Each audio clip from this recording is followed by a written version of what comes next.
18 दिसंबर को बामसेफ राष्ट्रीय महिला मूल निवासी संघ का राजस्थान राज्य अधिवेशन का आयोजन झुंझुनू जिले के गुलागौरजी के टोडी गांव में आयोजित हुआ, जिसमें उद्घाटक डॉक्टर सुमन मीना व मुख्य अतिथि पौंग सरपंच कोमल शेरावत रहे। विशिष्ट अतिथि डॉक्टर कीर्ति नागदेवे थी। कार्यक्रम की अध्यक्षता भारत मुक्ति मोर्चा राष्ट्रीय महासचिव एवं बामसेफ राजस्थान प्रदेश प्रभारी ज्योति बनकर ने की। ज्योति बनकर ने कहा कि भारत की गुलामी का मूल कारण ही महिलाएं हैं। अगर महिलाएं एकजुट होकर सड़क पर आ जाए तो देश संपूर्ण आज़ाद है। मंच को संबोधन सामाजिक जन जागृति मंच अध्यक्ष पूर्व सरपंच ख्यालीराम टोडी ने किया। इस अवसर पर धर्मपाल सिंह सौंथली, बहुजन क्रांति मोर्चा जिला संयोजक शीशराम सिलोलिया, वेगपाल वर्मा, राजवीर वर्मा, पंकज खाजपुरिया, शिव कुमार मौर्य, दिनेश कुमार कल्याण, हरिराम महरिया, सज्जन महरिया, विजेंद्र भीम प्रेमी, पौंग सरपंच कोमल शेरावत, सुशीला देवी, किरण देवी, मंजू देवी, संतोष देवी, ममता, किरण आदि सैकड़ों की संख्या में महिलाएं, पुरुष और कार्यकर्ता मौजूद रहे।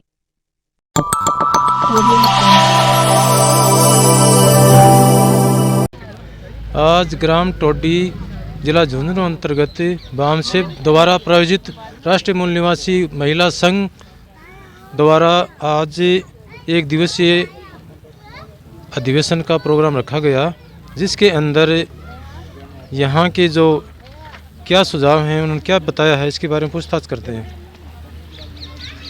हम लोगों ने बामसेफ द्वारा प्रायोजित राष्ट्रीय मूल निवासी महिला संघ का राज्य अधिवेशन रखा गया है। इसका उद्देश्य ये है कि इस देश में आज भी महिलाओं की स्थिति बहुत ही खतरनाक है और आज भी महिलाएं गुलाम हैं।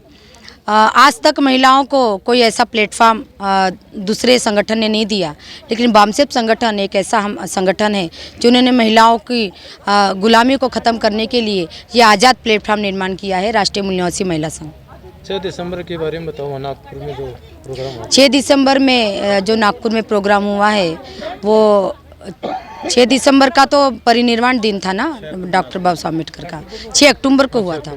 6 अक्टूबर को जो नागपुर की भूमि में इंदौरा में जो कार्यक्रम हुआ, वो कार्यक्रम आरएसएस के विरोध में हुआ था, क्योंकि आरएसएस इस देश में संविधान को मानती नहीं है, संविधान को ख़त्म करने का काम करती है और संविधान को बचाने की लड़ाई के तहत 6 अक्टूबर को भारत मुक्ति बामसेफ और भारत मुक्ति मोर्चा के राष्ट्रीय अध्यक्ष माननीय वामन मेश्राम साहब, उन्होंने प्रोटेक्ट के माध्यम से आरएसएस के कैंप को घेरने का काम किया था।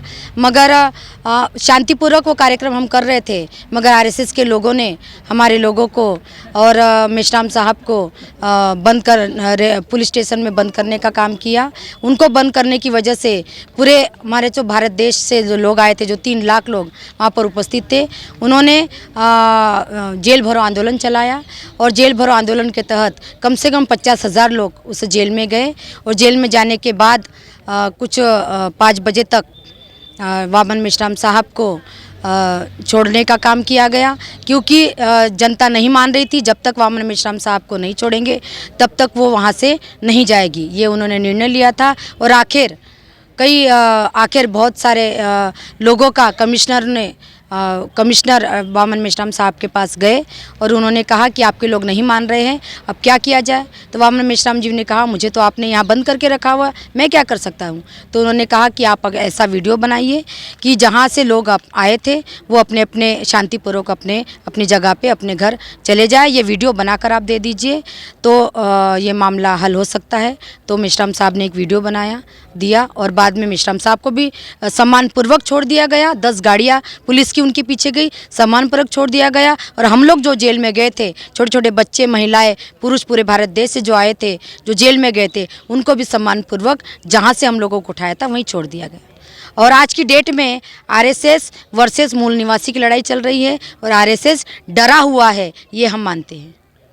आज सभी मूल निवासी एकजुट हो जाएंगे तो हर अधिकार मिलेंगे। अब आगे क्या करना है? एकजुट कैसे करना है? एकजुट कैसे करना है? जो जातियों में हमारा समाज जो जातियों में बटा हुआ है, उस जातियों को शेड्यूल कास्ट में 1700 जाति है, शेड्यूल ट्राइब में 850 जाति है, ओबीसी में 3000 जाति है।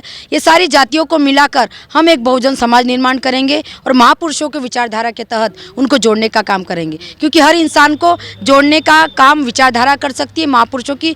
जैसे हम एक घर को जोड़ते हैं तो उसमें ईंट को जोड़ने के लिए जिस तरीके से सीमेंट की आवश्यकता होती है, उसी तरीके हमारे समाज के जाति में अलग अलग जाति में रहने वाले लोगों को एक विचारधारा के तहत एक महापुरुषों की विचारधारा के नीचे लाने के लिए, एक विचारधारा के प्रवाह को जोड़ने के लिए विचारधारा महापुरुषों की जोड़ सकती है। और आने वाले समय में इस देश की शासन करती जमात हम बनेंगे, ये हमारा वादा है। ईवीएम को कैसे हटाया जाएगा?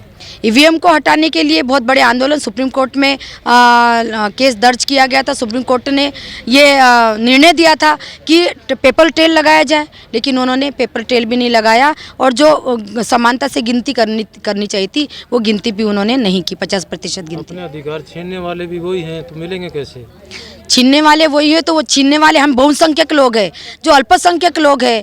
आप दूसरे कंट्री का उदाहरण देखिए, किसी भी कंट्री में किसी भी देश का विदेशी राज नहीं करता है, उस देश का मूल निवासी राज कर रहा है। हमारे देश में भी हमारे मूल निवासी बहुजन समाज के लोग रहते हैं और बहुसंख्यक हम लोग, संख्या के आधार पे हम ज़्यादा है।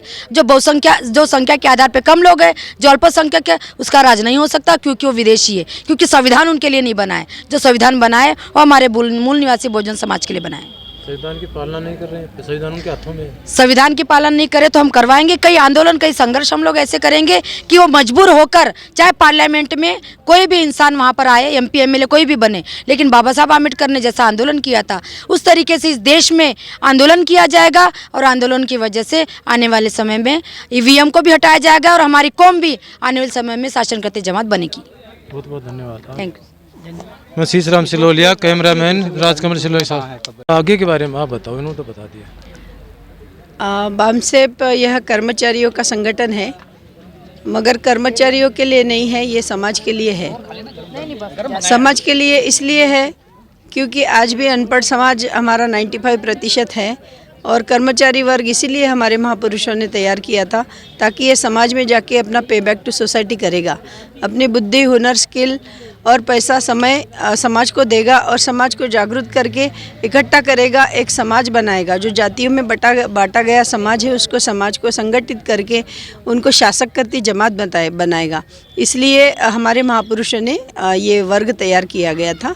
और बामसेप इन सभी कर्मचारी वर्ग को, बुद्धिजीवी वर्ग को उनकी जिम्मेदारी बता रहा है, उनके पे बैक टू सोसाइटी का महत्व बता रहा है, ताकि ये जो समाज है 85% से ज़्यादा ये इस देश का मूल निवासी है, जो कि डीएनए ने भी सिद्ध किया है, तो इसे शासक करती जमात बनाना है।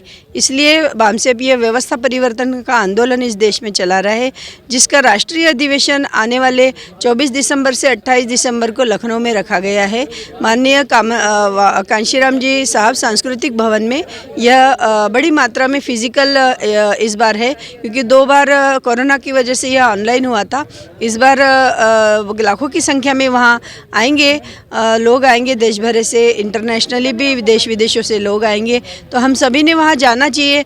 और इस आंदोलन का कितना बहुत बड़ा सक्सेस हुआ है और बहुत बड़ा समाज इसमें जुड़ा हुआ है। आज 4,500 जातियाँ इसमें जुड़ी हुई है और सभी कैडराइज्ड हो गई है। तो आप सभी इस अधिवेशन में 24 से 28 तारीख के अधिवेशन में ज़रूर समय निकाल कर जाइए और इसमें आप बहुत आपके समाज के जो मुद्दे हैं, जो कि हमें मीडिया नहीं दिखाता है, जो नेशनल मीडिया नहीं दिखाता है, जो नेशनल अखबार नहीं दिखाता है, वो यहाँ डिस्कस किया जाता है और हमें बताया जाता है और हमें जागरूक किया जाता है, ताकि हम अपनी अधिकार के बारे में जागरूक होकर संघर्ष कर सके।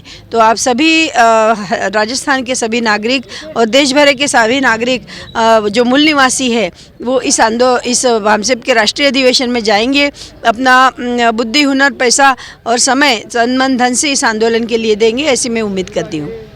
धन्यवाद। मैं शीशराम सिलोलिया, कैमरामैन राजकमल सिलोलिया के साथ, चैनल भारत देश हमारा चैनल।